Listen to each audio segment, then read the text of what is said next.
assembly polls, 50% winners in Punjab declared criminal cases against themselves, says ADR.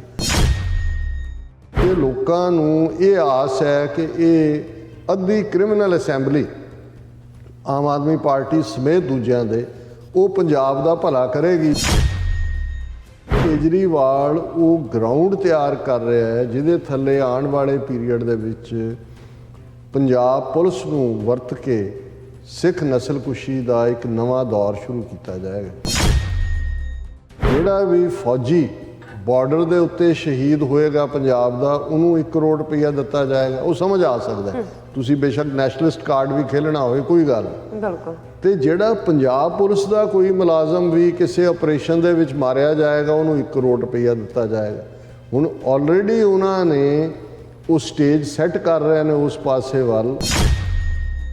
ਜਿਸ ਅੰਦਾਜ਼ ਦੇ ਵਿੱਚ ਸਾਡਾ ਇੱਕ ਵੱਡਾ ਤਬਕਾ ਆਮ ਆਦਮੀ ਪਾਰਟੀ ਨੂੰ ਸਮਝ ਰਿਹਾ ਹੈ, ਹਕੀਕਤ ਇਹਦੇ ਉਲਟ ਹੈ।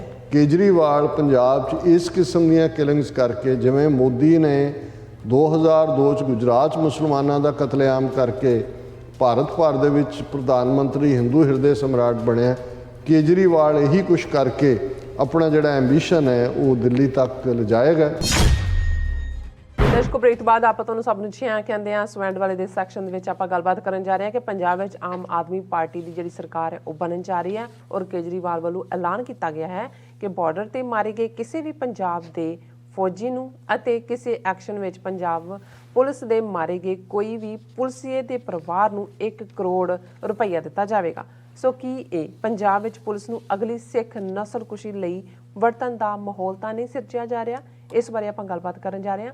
ਸੋ ਅਸੀਂ ਚਾਹਾਂਗੇ ਕਿ ਤੁਸੀਂ ਇਸੇ ਤਰ੍ਹਾਂ ਜੁੜੇ ਰਹਿਣਾ। ਦੇਖਣ ਸੁਣ ਲਈ ਐਂ ਲਿਖਣ ਲਈ ਤੁਹਾਡਾ ਸਭ ਦਾ ਬਹੁਤ ਬਹੁਤ ਸ਼ੁਕਰੀਆ ਜੀ। ਡਾਕਟਰ ਸਾਹਿਬ, ਕੀ ਕਹਿਣਾ ਚਾਹੋਗੇ? ਦੇਖੋ, ਇਸ ਵੇਲੇ ਤਾਂ ਪੰਜਾਬ ਦਾ ਖਜ਼ਾਨਾ ਦੋਵੇਂ ਹੱਥਾਂ ਨਾਲ ਖਟਕੜ ਕਲਾਂ ਭਗਵੰਤ ਮਾਨ ਦੀ ਮੁੱਖ ਮੰਤਰੀ ਦੇ ਅਹੁਦੇ ਦੀ ਸਹੁੰ ਚੁੱਕਣ ਦੇ ਉੱਤੇ ਪੀਲੇ ਰੰਗਾਂ ਦੇ ਮੁਫਤ ਥਾਨ ਔਰ ਕੋਈ ਪੱਗਾਂ ਬਣਾ, ਕੋਈ ਚੁੰਨੀਆਂ ਔਰ ਸਾਰੀਆਂ ਜਿਵੇਂ ਅੰਮ੍ਰਿਤਸਰ ਦੇ ਰੋਡ ਸ਼ੋਅ 'ਚ ਪੈਪਸੂ ਰੋਡਵੇਜ਼, ਪੰਜਾਬ ਰੋਡਵੇਜ਼ ਦੀਆਂ ਬੱਸਾਂ ਨਾਲ ਲੋਕ ਢੋਏ ਗਏ, ਇਵੇਂ ਹੀ ਉਹਨਾਂ ਨੇ ਖੁੱਲ੍ਹੀ ਕਾਲ ਦਿੱਤੀ ਹੈ ਜੀ ਸਭ ਖਟਕੜ ਕਲਾਂ ਪਹੁੰਚੋ ਔਰ ਰੱਜ ਕੇ ਮਿਸਯੂਜ਼ ਹੋ ਰਿਹਾ। ਪਰ ਇਸ ਸਾਰੇ ਪੀਰੀਅਡ ਦੇ ਚੱਲਦੇ ਔਰ ਬਹੁਤ ਕੁਝ ਸੋਸ਼ਲ ਮੀਡੀਆ 'ਤੇ ਚੱਲ ਰਿਹਾ, ਇਹਨਾਂ ਨੂੰ ਐਕਸਪੋਜ਼ ਕਰ ਰਹੇ ਨੇ ਔਰ ਅੱਜ ਇੱਕ ਈਵਨ ਜਿਨ੍ਹਾਂ ਨੂੰ ਇਹ ਆਸ ਹੈ ਵੀ ਸ਼ਾਇਦ ਕੁਝ ਡਿਲੀਵਰ ਹੋ ਜਾਏ, ਇਹ ਉਹਨਾਂ ਦੀ ਇੱਕ ਮੇਨ ਆਰਗੇਨਾਈਜੇਸ਼ਨ ਹੈ ਐਸੋਸੀਏਸ਼ਨ ਫਾਰ ਡੈਮੋਕ੍ਰੈਟਿਕ ਰਿਫਾਰਮਸ। ਇਹ ਨਿਊਟਰਲ ਆਰਗੇਨਾਈਜੇਸ਼ਨ ਹੈ ਔਰ ਇਹ ਜੋ ਵੀ ਇਲੈਕਸ਼ਨ ਦੇ ਵਿੱਚ MP MLA ਬਣਦੇ ਨੇ ਉਹਨਾਂ ਦਾ ਬੈਕਗਰਾਊਂਡ ਚੈੱਕ ਕੀ ਹੈ ਔਰ ਕੀ ਨਹੀਂ ਹੈ। ਔਰ ਇਹ ਖਬਰ ਹੈ assembly polls 50% winners in Punjab declared criminal cases against themselves, says ADR। ਹਰ ਦੂਸਰਾ MLA ਹੁਣ ਜਿਨ੍ਹਾਂ ਨੂੰ ਇਹ ਆਸ ਹੈ ਕਿ ਜੀ ਦੇਖੋ ਇਹਨਾਂ ਦੇ 92 MLA ਬਣ ਗਏ ਨੇ, ਹੁਣ ਕੋਈ ਜਿਹੜਾ ਉਹ ਇਹ ਕਰ ਦੇਣਗੇ। ਉਹ ਪਹਿਲੀ ਗੱਲ ਤਾਂ 60 ਦੇ ਕਰੀਬ ਉਹ ਨੇ ਜਿਹੜੇ ਕਾਂਗਰਸ ਜਾਂ ਅਕਾਲੀ ਦਲ ਛੱਡ ਕੇ ਆਏ ਤੇ 2-2 ਕਰੋੜ ਤੋਂ 15-15 ਕਰੋੜ ਤੱਕ ਕੇਜਰੀਵਾਲ ਨੂੰ ਦੇ ਕੇ ਟਿਕਟਾਂ ਲਈਆਂ, ਉਹ ਪਹਿਲੇ ਉਸ ਲੈਵਲ ਦੇ ਕਰਪਟ ਨੇ। ਹੁਣ ਇਹ ਜਿਹੜੀ ਐਸੋਸੀਏਸ਼ਨ ਫਾਰ ਡੈਮੋਕ੍ਰੈਟਿਕ ਰਿਫਾਰਮਸ ਹੈ ਕਹਿ ਰਹੀ ਹੈ ਵੀ 50% ਉਹਨਾਂ ਚੋਂ ਟੋਟਲ ਜਿੰਨੇ ਬਣੇ ਨੇ, ਜ਼ਾਹਰ ਹੈ 92 ਵੀ ਉਹਦਾ ਹਿੱਸਾ ਨੇ ਔਰ ਬਾਕੀ ਰਹਿੰਦੇ ਵੀ, ਉਹਨਾਂ ਚੋਂ ਅੱਧੇ ਜਿਹੜੇ ਨੇ ਉਹਨਾਂ ਦੇ ਖਿਲਾਫ ਕ੍ਰਿਮੀਨਲ ਕੇਸਿਸ ਨੇ। ਔਰ ਉਹਦੇ 'ਚ ਉਹਨਾਂ ਨੇ ਕਿਹਾ ਔਰ in Punjab 50% of winning candidates declared criminal cases with 23% declared serious। ਹੁਣ ਮਤਲਬ ਹਰ ਚੌਥੇ ਨੇ ਸੀਰੀਅਸ ਕ੍ਰਿਮੀਨਲ ਕੇਸ, ਮਤਲਬ ਮਰਡਰ, ਰੇਪ, ਦੂਜੇ ਤੀਜੇ, ਅਦਰਵਾਈਜ਼ ਅੱਧੇ ਜਿਹੜੇ ਨੇ ਕ੍ਰਿਮੀਨਲ ਨੇ। ਹੁਣ ਜੇ ਲੋਕਾਂ ਨੂੰ ਇਹ ਆਸ ਹੈ ਕਿ ਇਹ ਅੱਧੀ criminal assembly Aam Aadmi party ਸਮੇਤ ਦੂਜਿਆਂ ਦੇ ਉਹ ਪੰਜਾਬ ਦਾ ਭਲਾ ਕਰੇਗੀ, ਜਿਨ੍ਹਾਂ 'ਚੋਂ ਅੱਗੋਂ 60 ਜਿਹੜੇ ਨੇ ਉਹਨਾਂ ਨੇ 2-2 ਕਰੋੜ ਤੋਂ 15-15 ਕਰੋੜ ਤੱਕ ਦੇ ਕੇ ਰੁਪਈਏ ਟਿਕਟਾਂ ਲਈਆਂ ਨੇ, ਤੇ ਫਿਰ ਰੱਬ ਉਹਨਾਂ ਦਾ ਦੇ ਉੱਤੇ ਰਹਿਮ ਕਰੇ। ਇਹੀ ਗੱਲ ਮੈਂ ਕਹਿ ਸਕਦਾ ਕਿ ਵੀ ਤੁਸੀਂ ਇੱਕ ਜਿਹੜਾ ਉਸ ਲੈਵਲ ਦਾ ਸਿਸਟਮ ਹੈ ਉਹਦੇ ਤੋਂ ਤੁਸੀਂ ਐਕਸਪੈਕਟ ਕਰਦੇ ਹੋ ਕਿ ਭਾਈ ਜਿਹੜਾ ਸ਼ੈਤਾਨ ਹੈ ਉਹ ਤੁਹਾਨੂੰ ਗੁਰਬਾਣੀ ਸੁਣਾਏਗਾ ਜਾਂ ਕੁਰਾਨ ਦੀਆਂ ਆਇਤਾਂ ਸੁਣਾਏਗਾ। ਹੁਣ ਦੂਸਰਾ ਪੱਖ ਜਿਵੇਂ ਖੇਡ ਕੀ ਹੈ ਕੇਜਰੀਵਾਲ ਦੀ, ਔਰ ਜਿਵੇਂ ਅਸੀਂ ਜ਼ਿਕਰ ਕੀਤਾ ਸੀ ਕਿ ਵੀ ਚੋਣਾਂ ਤੋਂ ਠੀਕ ਪਹਿਲਾਂ ਜਿਹੜਾ ਕੁਮਾਰ ਵਿਸ਼ਵਾਸ, ਇਹਦੇ ਨਾਲ ਹੀ ਕੇਜਰੀਵਾਲ ਦੇ ਫਾਊਂਡਰਸ 'ਚੋਂ ਸੀ ਆਮ ਆਦਮੀ ਪਾਰਟੀ ਦੇ। ਹਾਲਾਂਕਿ ਆਮ ਆਦਮੀ ਪਾਰਟੀ ਦਾ ਜਾਂ ਅੰਨਾ ਹਜ਼ਾਰੇ ਅੰਦੋਲਨ ਦਾ ਫਾਊਂਡਰ ਤਾਂ ਅਜੀਤ ਡੋਵਾਲ ਹੈ, ਕਿਉਂਕਿ ਅੰਨਾ ਹਜ਼ਾਰੇ ਦਾ day and night worth 24/7 media coverage Vivekananda foundation ਵੱਲੋਂ, ਜਿਹਦਾ ਹੈਡ ਅਜੀਤ ਡੋਵਲ ਹੈ ਇੰਟੈਲੀਜੈਂਸ ਚੀਫ, ਉਹਨੇ ਵੱਲੋਂ ਹੀ ਹੈ। ਸੋ ਇਹ ਖੇਡ ਤਾਂ ਉਹਨਾਂ ਦੀ ਹੈ। ਲੇਕਿਨ ਕੇਜਰੀਵਾਲ ਉਹ ਗਰਾਊਂਡ ਤਿਆਰ ਕਰ ਰਿਹਾ ਹੈ ਜਿਹਦੇ ਥੱਲੇ ਆਉਣ ਵਾਲੇ ਪੀਰੀਅਡ ਦੇ ਵਿੱਚ ਪੰਜਾਬ ਪੁਲਿਸ ਨੂੰ ਵਰਤ ਕੇ ਸਿੱਖ ਨਸਲਕੁਸ਼ੀ ਦਾ ਇੱਕ ਨਵਾਂ ਦੌਰ ਸ਼ੁਰੂ ਕੀਤਾ ਜਾਏਗਾ। ਦੂਸਰੇ ਪਾਸੇ ਜਿਹੜਾ ਇਸ ਦੇ ਉੱਤੇ ਕੁਮਾਰ ਵਿਸ਼ਵਾਸ ਤੋਂ ਲੈ ਕੇ ਦੂਸਰਿਆਂ ਨੇ ਇੱਕ ਸਮੋਕ ਸਕਰੀਨ ਕ੍ਰੀਏਟ ਕਰਨ ਦੀ ਕੋਸ਼ਿਸ਼ ਕੀਤੀ ਕਿ ਜੀ ਇਹ ਤਾਂ ਖਾਲਿਸਤਾਨੀਆਂ ਦੇ ਪੈਸੇ ਦੇ ਨਾਲ ਹੀ ਜਿੱਤੇ, ਪੈਸੇ ਹੀ ਖਾਲਿਸਤਾਨੀਆਂ ਨੇ ਦਿੱਤਾ। ਹਾਲਾਂ ਇਹ ਵੀ ਇੱਕ ਜਿਹੜਾ ਹਿਊਮਰਸ ਢੰਗ ਨਾਲ ਉਹਨੂੰ ਕਿਹਾ ਗਿਆ ਕਿ ਵੀ ਦੇਖੋ ਹੁਣ ਤੂੰ ਖਾਲਿਸਤਾਨੀਆਂ ਦੇ ਪੈਸੇ ਨਾਲ ਜਿੱਤੇ ਹੈ, ਹੁਣ ਖਾਲਿਸਤਾਨ ਦਾ ਮਤਾ ਪਾਸ ਕਰਾ। ਇਹ ਵੀ ਕਿਸੇ ਨੇ ਸੋਸ਼ਲ ਮੀਡੀਆ ਤੇ ਕਿਹਾ ਵੀ ਦੇਖੋ ਪੈਸਾ ਸਾਡਾ ਲੱਗਾ। ਲੇਕਿਨ ਇਹ ਸਾਰੀ ਉਹ ਸਮੋਕ ਸਕਰੀਨ ਕ੍ਰੀਏਟ ਕੀਤੀ ਉਹਨਾਂ ਨੇ ਬੀਜੇਪੀ ਨੇ, ਤਾਂ ਕਿ ਇਹ ਲੱਗੇ ਕਿ ਦੇਖੋ ਜੀ ਇਹ ਕਿਵੇਂ ਆਰਐਸਐਸ ਦਾ ਹੋ ਸਕਦਾ। ਇਹਨੂੰ ਤਾਂ ਜਿਹੜੇ ਕੁਮਾਰ ਵਿਸ਼ਵਾਸ ਤੇ ਦੂਜਾ ਜਿਹੜਾ ਮੀਡੀਆ ਉਹ ਤਾਂ ਕਹਿੰਦਾ ਹੀ ਇਹਨਾਂ ਨੂੰ ਖਾਲਿਸਤਾਨੀ ਹੈ, ਪਰ ਹੁਣ ਉਹਦਾ ਤੁਸੀਂ ਖਾਲਿਸਤਾਨੀ ਟਿੰਜ ਦੇਖ ਲਓ ਕੀ ਹੈ ਕਿ ਉਹ ਆਪਣੀ ਪਹਿਲੇ ਐਲਾਨ 'ਚ ਹੀ ਕਹਿੰਦਾ ਹੈ ਕਿ ਜਿਹੜਾ ਵੀ ਫੌਜੀ ਬਾਰਡਰ ਦੇ ਉੱਤੇ ਸ਼ਹੀਦ ਹੋਏਗਾ ਪੰਜਾਬ ਦਾ, ਉਹਨੂੰ 1 ਕਰੋੜ ਰੁਪਈਆ ਦਿੱਤਾ ਜਾਏਗਾ। ਉਹ ਸਮਝ ਆ ਸਕਦਾ, ਤੁਸੀਂ ਬੇਸ਼ੱਕ ਨੈਸ਼ਨਲਿਸਟ ਕਾਰਡ ਵੀ ਖੇਲਣਾ ਹੋਵੇ, ਕੋਈ ਗੱਲ ਨਹੀਂ। ਬਿਲਕੁਲ। ਤੇ ਜਿਹੜਾ ਪੰਜਾਬ ਪੁਲਿਸ ਦਾ ਕੋਈ ਮੁਲਾਜ਼ਮ ਵੀ ਕਿਸੇ ਆਪਰੇਸ਼ਨ ਦੇ ਵਿੱਚ ਮਾਰਿਆ ਜਾਏਗਾ, ਉਹਨੂੰ 1 ਕਰੋੜ ਰੁਪਈਆ ਦਿੱਤਾ ਜਾਏਗਾ। ਹੁਣ ਆਲਰੇਡੀ ਉਹਨਾਂ ਨੇ ਉਹ ਸਟੇਜ ਸੈੱਟ ਕਰ ਰਹੇ ਨੇ ਉਸ ਪਾਸੇ ਵੱਲ, ਔਰ ਅਸੀਂ ਇਹ ਦੇਖ ਰਹੇ ਹਾਂ ਵੀ ਅਜੇ ਜਿਹੜੀ ਇਹ ਕੱਲ ਘਟਨਾ ਹੋਈ ਹੈ ਕਿ ਪੰਜਾਬ ਦਾ ਕਬੱਡੀ ਪਲੇਅਰ ਸੰਦੀਪ ਨੰਗਲ ਅੰਬੀਆ, ਉਹ ਪਿੰਡ ਦੇ ਵਿੱਚ ਟੂਰਨਾਮੈਂਟ ਚੱਲ ਰਿਹਾ, ਨਕਾਬਪੋਸ਼ ਆਉਂਦੇ ਨੇ ਔਰ ਉਹਨੂੰ ਸ਼ੂਟ ਕਰਕੇ ਚਲੇ ਜਾਂਦੇ ਨੇ, ਵੀ ਇਹਦੇ ਬਿਹਾਈਂਡ ਕੀ ਹੈ। ਪਰ ਮੈਨੂੰ ਇਹ ਲੱਗਦਾ ਹੈ ਕਿ ਵੀ ਇਹ ਕੋਈ ਨਾ ਕੋਈ ਗੈਂਗ ਵਾਰਫੇਅਰ ਦੇ ਥੱਲੇ, ਅਮਰਿੰਦਰ ਨੇ ਵੀ ਇੱਕ ਪੀਰੀਅਡ 'ਚ ਕੁਛ ਵਕਤ ਲਈ ਕੀਤਾ ਸੀ, ਇੱਕ ਦੂਜੇ ਨੂੰ ਸੁੱਖੀ ਕਾਲੋਂ ਤੇ ਫਲਾਣੇ ਟਿਮਕੇ ਮਾਰ ਕੇ ਜੀ ਗੈਂਗਸਟਰ ਤੇ ਇਹ ਦੇਖੋ ਜੀ ਅਸੀਂ ਸ਼ਾਂਤੀ ਕਰਤੀ। ਸੋ ਇਹਨਾਂ ਨੇ ਕਿਉਂਕਿ ਟੋਟਲੀ ਕਲੈਪਸ ਹੋਣਾ, ਫੇਲ ਹੋਣਾ, ਤੁਸੀਂ ਇੰਨਾ ਕੁਛ ਜਿਹੜਾ ਹੈ ਉਹ ਫ੍ਰੀ ਬੀਜ਼ ਐਲਾਨੀਆਂ ਹੋਈਆਂ, ਉਹਦੇ 'ਚੋਂ ਨਿਕਲਣਾ ਹੁਣ ਕਰੋੜ ਰੁਪਈਆ ਤੁਸੀਂ ਇੱਕ ਪੰਜਾਬ ਦੇ ਪੁਲਿਸੀਆ ਨੂੰ ਦਿਓਗੇ ਜਿਹੜਾ ਮੁੰਡਾ ਮਾਰਨ ਜਾਏਗਾ, ਤੇ ਜੇ ਮੁੰਡੇ ਨੇ ਅੱਗੋਂ ਮਾਰ ਦਿੱਤਾ ਤੇ ਉਹਦੇ ਘਰਦਿਆਂ ਨੂੰ ਕਰੋੜ ਤੇ ਮੁੰਡੇ ਦੇ ਘਰ ਦੇ ਰੁਲਣਗੇ ਥਾਣਿਆਂ ਤੇ ਜੇਲ੍ਹਾਂ ਦੇ ਵਿੱਚ। ਔਰ ਇਸ ਦੇ ਉੱਤੇ ਸਾਡੇ ਵੀਰ ਨਵਰੂਪ ਸਿੰਘ ਜੀ ਨੇ ਵੀ ਸਾਨੂੰ ਲਿਖਿਆ ਕਿ ਲਾਲਾ ਜੀ ਕੇਜਰੀਵਾਲ ਐਂਡ ਹਿਜ਼ ਆਕਾ has started their game of propaganda against gangsters, definition of which is marginalized young Sikh men। ਹੁਣ ਜਿਨ੍ਹਾਂ ਦੇ ਕੋਲ ਕੁਛ ਨਹੀਂ ਹੈ, ਜੇ ਉਹ ਇਸ ਰਸਤੇ ਨੂੰ ਚੁਣ ਵੀ ਲੈਂਦੇ ਨੇ, ਜੇ ਤੁਸੀਂ ਗੈਂਗਸਟਰ ਕਹਿੰਦੇ ਹੋ ਉਹਦੇ 'ਚ ਕੋਈ ਸ਼ਹਿਰੀ ਦੁਕਾਨਦਾਰ ਸ਼ਾਮਲ ਨਹੀਂ ਹੁੰਦਾ, ਉਹੀ ਜਿਹੜਾ ਸਿੱਖ ਦਾ ਕਰੈਕਟਰ ਸਾਹਮਣੇ ਆਉਂਦਾ ਹੈ। And is on full flow as they wish to create a consensus among Punjabis, so they agree to get their own sons killed in the name of law and order, while gangsters who are taking responsibility for these acts are sitting in jails, just like Yogi in UP. They will try to project themselves as law and order party। ਕਿਉਂਕਿ ਹੁਣ ਇਹਦੇ kabaddi player Sandeep Nangal ਅੰਬੀਆ ਦੇ ਮਾਰੇ ਜਾਣ ਤੇ ਵੀ ਇੱਕ social post ਆ ਗਈ ਕਿਸੇ ਗੈਂਗ ਵੱਲੋਂ ਜੀ ਅਸੀਂ ਕੀਤਾ, ਬਾਅਦ 'ਚ ਉਹਨਾਂ ਨੇ ਡਿਨਾਈ ਵੀ ਕੀਤੀ। ਸੋ ਤੁਸੀਂ ਕਨਫਿਊਜ਼ਨ ਪੈਦਾ ਕਰੀ ਜਾਓ, ਪਰ ਮਕਸਦ ਇਹ ਹੈ ਕਿ ਤੁਸੀਂ ਪੰਜਾਬ ਦੇ ਯੂਥ ਨੂੰ ਐਲੀਮੀਨੇਟ ਕਰਨਾ।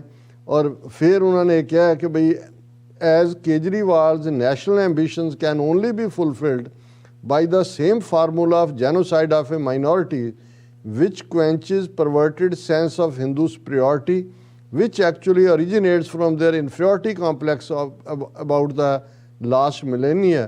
Scary times ahead with most of our people ready to endorse complete wipeout of their own।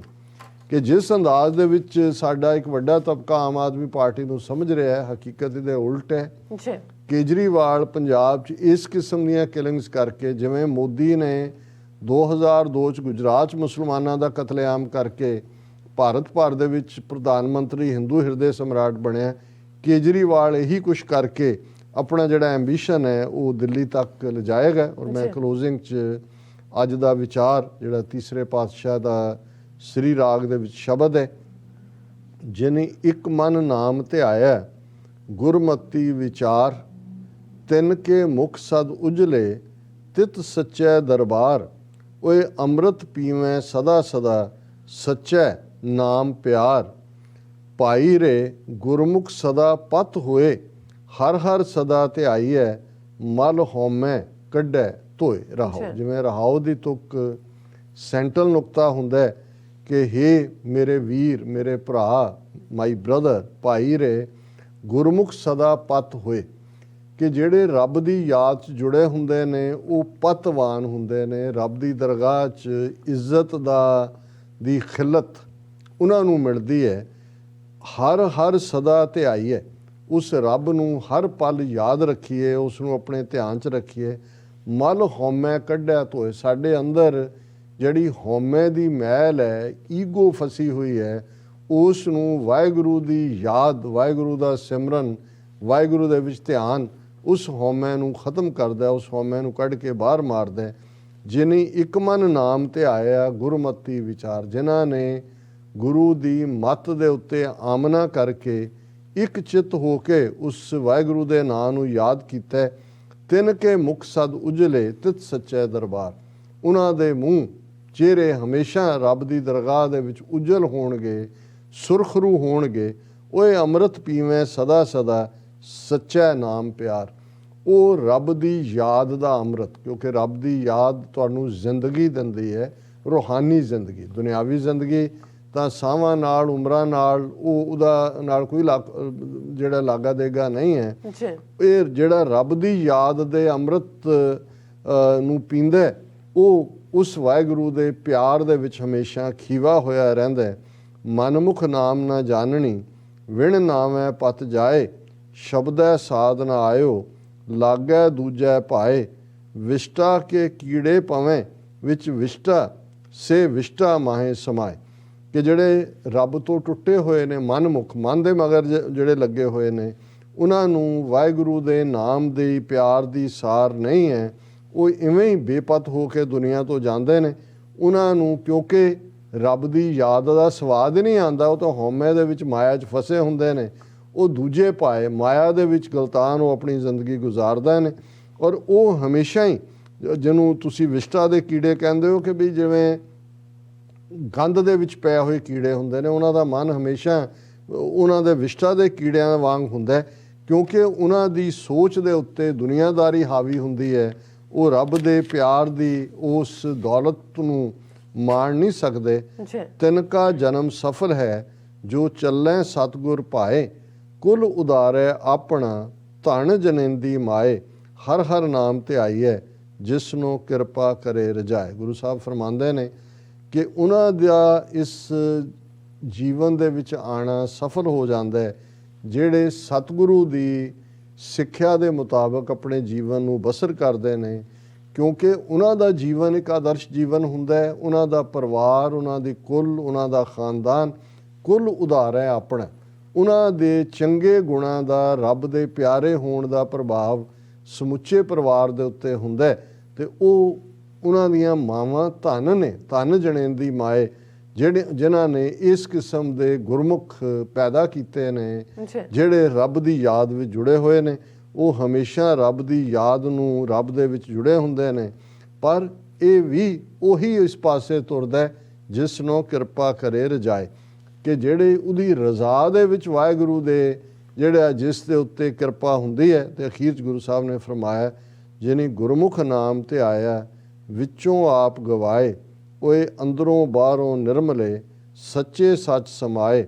Nanak ਆਏ ਸੇ ਪ੍ਰਵਾਨ ਹੈ, ਜਿਨ ਗੁਰਮਤੀ ਹਰ ਧਿਆਏ।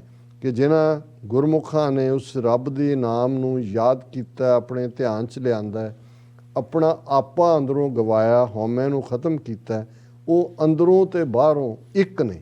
ਇਹ ਬੜਾ ਇੰਪੋਰਟੈਂਟ ਹੈ। ਬਹੁਤ ਵਾਰ ਅਸੀਂ ਬਾਹਰ ਮੁਖੀ ਧਾਰਮਿਕ ਕੰਮ ਕਰਦੇ ਹਾਂ, ਦੁਨੀਆ ਨੂੰ ਦੱਸਣ ਦੇ ਲਈ। ਦੁਨੀਆ ਕਹੇ ਕਿ ਵੀ ਵੱਡਾ ਧਰਮੀ ਹੈ, ਪਰ ਅੰਦਰ ਸਾਡੇ ਉਹੀ ਕਪਟ, ਬੇਈਮਾਨੀ, ਛਲ, ਝੂਠ, ਬਦ ਇਖਲਾਕੀ ਹੁੰਦੀ ਹੈ। ਜਿਸ ਪ੍ਰਥਾਏ ਬਾਬਾ ਫਰੀਦ ਜੀ ਦਾ ਫਰਮਾਨ ਹੈ ਕਿ ਦਿਲੋਂ ਮੁਹੱਬਤ ਜਿਨ ਸਹੀ ਸੱਚਿਆ, ਜਿਨ ਮਨ ਹੋਰ ਮੁਖ ਹੋਰ, ਸੇ ਕਾਂਡੇ ਕੱਚਿਆ। ਰੱਤੇ ਇਸ਼ਕ ਖੁਦਾਏ ਰੰਗ ਦੀਦਾਰ ਕੇ, ਵਿਸਰਿਆ ਜਿਨ ਨਾਮ ਸੇ ਭੋਏ ਭਾਰ ਥੀਏ। ਆਪ ਲੀਏ ਲੜ ਲਾਏ ਦਰ ਦਰਵੇਸ਼ ਸੇ, ਤਿਨਾ ਧਨ ਜਣੇਂਦੀ ਮਾਓ ਆਏ ਸਫਲ ਸੇ। ਮਨ ਹੋਰ ਮੁਖ ਹੋਰ। ਸੋ ਗੁਰੂ ਸਾਹਿਬ ਯਾਦ ਦਹਾਨੀ ਕਰਵਾਉਂਦੇ ਨੇ, ਉਹ ਅੰਦਰੋਂ ਬਾਹਰੋਂ ਨਿਰਮਲੇ। ਉਹ ਅੰਦਰ ਨੇ ਜਿਹੋ ਜਿਹੇ, ਉਹ ਜਿਹੇ ਬਾਹਰ ਨੇ। ਸੱਚੇ ਸੱਚ ਸਮਾਇਓ, ਸੱਚ ਦੇ ਵਿੱਚ ਹੀ ਹਮੇਸ਼ਾ ਜਿਉਂਦੇ ਨੇ, ਉਹਦੇ 'ਚ ਹੀ ਰਹਿੰਦੇ ਨੇ। ਨਾਨਕ ਆਏ ਸੇ ਪ੍ਰਵਾਨ ਹੈ, ਜਿਨ ਗੁਰਮਤੀ ਹਰ ਧਿਆਏ। ਤੀਸਰੇ ਨਾਨਕ ਗੁਰੂ ਅਮਰਦਾਸ ਜੀ ਫਰਮਾਉਂਦੇ ਨੇ ਕਿ ਭਾਈ ਉਹਨਾਂ ਦਾ ਇਸ ਜੀਵਨ ਦੇ ਵਿੱਚ ਆਉਣਾ ਸਫਲ ਹੈ ਜਿਹੜੇ ਗੁਰੂ ਦੀ ਦਿੱਤੀ ਮੱਤ ਦੇ ਮੁਤਾਬਕ ਰੱਬ ਦੀ ਯਾਦ ਵਿੱਚ ਜੁੜਦੇ ਨੇ। ਇਹ ਅੱਜ ਦਾ ਜੀ ਡਾਕਟਰ ਸਾਹਿਬ ਤੁਹਾਡਾ ਬਹੁਤ ਬਹੁਤ ਸ਼ੁਕਰੀਆ, ਤੁਸੀਂ ਅੱਜ ਦੇ ਇਸ਼ੂ ਤੇ ਅੱਜ ਦਾ ਵਿਚਾਰ ਸਾਡੇ ਦਰਸ਼ਕਾਂ ਨਾਲ ਸਾਂਝਾ ਕੀਤਾ। ਇਸ ਵਾਸਤੇ ਆਪਣੇ ਵਿਊਅਰਸ ਕੋਲ ਨੇ ਇਜਾਜ਼ਤ। ਵਿਊਅਰਸ, ਸਾਡੇ ਪ੍ਰੋਗਰਾਮ ਦਾ ਸਮਾਂ ਇੱਥੇ ਸਮਾਪਤ ਹੁੰਦਾ ਹੈ। ਤੁਸੀਂ ਆਪਣੀ ਰਾਏ ਤੇ ਸੁਝਾਅ ਸਾਨੂੰ ਭੇਜਣਾ ਭੁੱਲਣਾ ਸਾਡੇ ਇਸ ਪਤੇ ਤੇ sos@tv ਤੇ ਅਸੀਂ ਆਪਣਾ ਪ੍ਰੋਗਰਾਮ ਲੈ ਕੇ ਫਿਰ ਦੁਬਾਰਾ ਤੁਹਾਡੇ ਰੂਬਰੂ ਹੋਵਾਂਗੇ। ਤਦ ਤੱਕ ਲਈ ਮੈਨੂੰ ਤੇ ਆਪਣਾ ਸੁਣਾ ਗਿਆ ਦਿਓ। ਦੇਖਦੇ ਰਹੋ TV 84। ਬੁਲਾ ਦਿਓ ਫਤਿਹ। ਵਾਹਿਗੁਰੂ ਜੀ ਕਾ ਖਾਲਸਾ, ਵਾਹਿਗੁਰੂ ਜੀ ਕੀ ਫਤਿਹ। ਰੱਬ ਰਾਖਾ।